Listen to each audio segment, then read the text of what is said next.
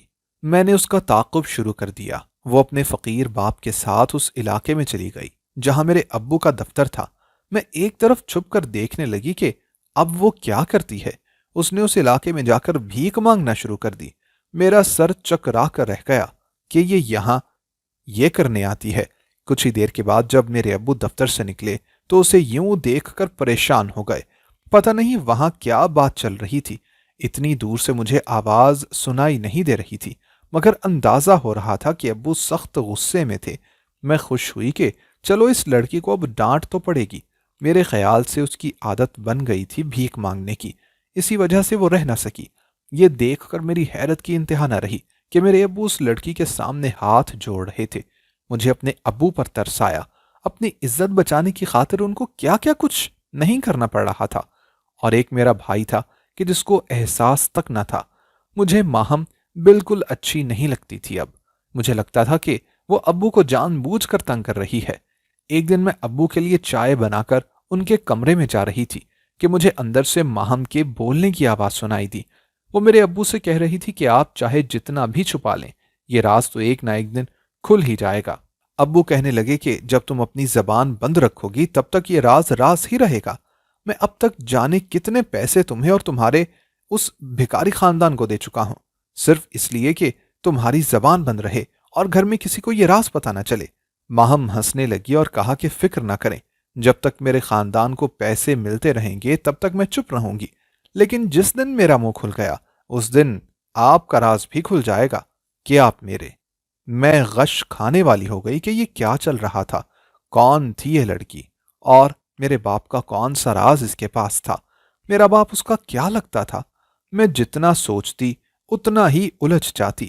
ایک دو بار بھائی سے بھی کہا کہ اپنی بیوی کو کچھ تمیز سکھاؤ، کیونکہ وہ ابو سے بڑی بدتمیزی سے بات کرتی تھی، مگر بھائی الٹا مجھے ڈانٹنے لگ جاتا کہ میں نے اس کو کبھی بھابھی سمجھا ہی نہیں۔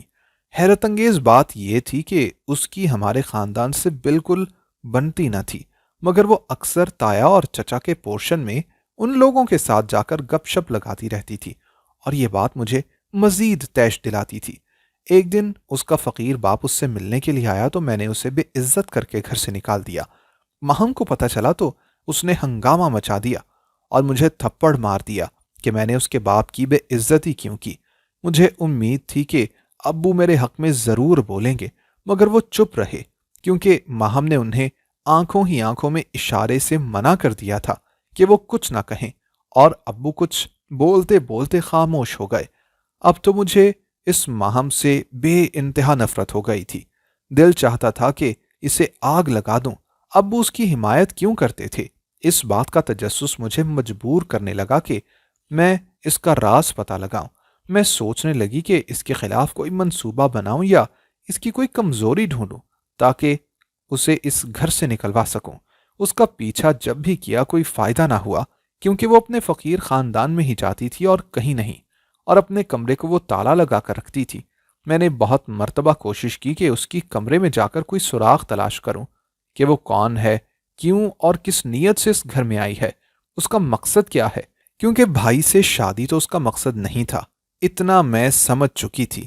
مجھے ماہم بہت پراسرار لگتی تھی۔